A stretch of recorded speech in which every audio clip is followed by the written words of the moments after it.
राधे राधे। राधा रानी की कृपा आप सब पर सदा बनी रहे। हर हर महादेव। आज हम फागुन अमावस्या की कथा सुनेंगे, तो चलिए हम अपनी कथा शुरू करते हैं। एक दिन ब्राह्मण परिवार था जिसमें पति पत्नी और उनकी एक पुत्री थी। उनका जीवन सामान्य चल रहा था। वर्ष बीतते गए और पुत्री भी धीरे धीरे बड़ी होने लगी। बढ़ती आयु के साथ उसमें स्त्रियों के गुणों का भी विकास होने लगा था।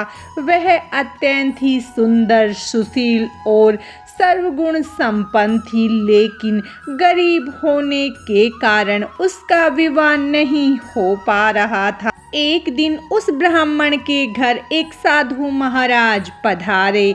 ब्राह्मण पुत्री की सेवा से साधु महाराज का मन बहुत प्रसन्न हुआ और उन्होंने कन्या को लंबी उम्र का आशीर्वाद तो दिया, लेकिन यह भी बताया कि उसके हथेली में विधवा योग है। इस बात से चिंतित होकर ब्राह्मण परिवार ने साधु से उपाय पूछा।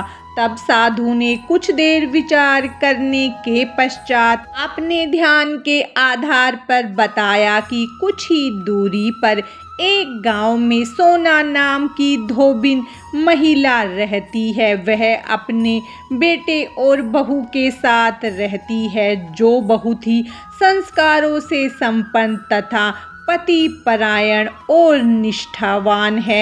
यदि यह कन्या उसकी सेवा करे और इसके विवाह में वह महिला अपनी मांग का सिंदूर लगा दे, तो इस कन्या का विधवा योग मिट सकता है। साधु ने यह भी कहा कि वह महिला कहीं आती जाती नहीं है। यह बात सुनकर ब्राह्मणी ने अपनी बेटी से धोबिन की सेवा करने की बात कही।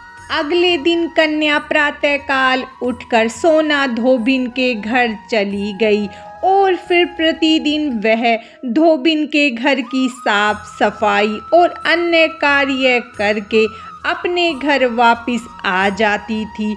एक दिन सोना धोबिन अपनी बहू से पूछती है कि तुम तो सवेरे उठकर सारे काम कर लेती हो और पता भी नहीं चलता है। तब बहू ने कहा, माँ जी, मैंने सोचा कि आप ही प्रातःकाल उठकर सारे काम खुद ही खत्म कर लेती हैं। मैं तो देर से उठती हूँ। इसके बाद दोनों सास बहू निगरानी करने लगी कि कौन है जो सवेरे ही घर का सारा काम करके चला जाता है। कई दिनों बाद धोबिन ने देखा कि एक कन्या प्रातः घर में आती है और सारे काम करके चली जाती है।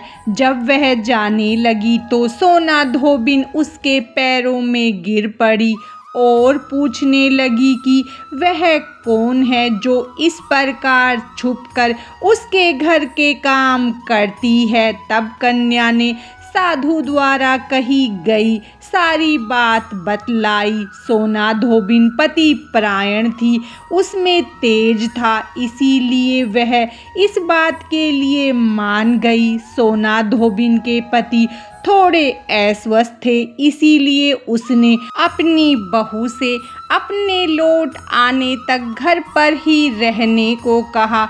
सोना धोबिन ने जैसे ही अपनी मांग का सिंदूर उस कन्या की मांग में लगाया, उसके पति की मृत्यु हो गई। थोड़े समय बाद उसे इस बात का पता चला। वह घर से निर्जल ही चली थी, यह सोचकर कि रास्ते में कहीं पीपल का पेड़ मिलेगा तो उसे भंवरी देकर उसकी परिक्रमा करने के बाद ही जल ग्रहण करेगी। उस दिन अमावस्या थी। ब्राह्मण के घर मिले हुए पकवान की जगह उसने ईंट के टुकड़ों से 108 बार भंवरी देकर पीपल के पेड़ की 108 बार परिक्रमा की और उसके बाद ही उसने जल ग्रहण किया। ऐसा करते ही उसका पति वापस जीवित हो गया। इसीलिए माना जाता है कि इस दिन व्रत आदि करने से पुण्य फल की प्राप्ति होती है। जो व्यक्ति अमावस्या के दिन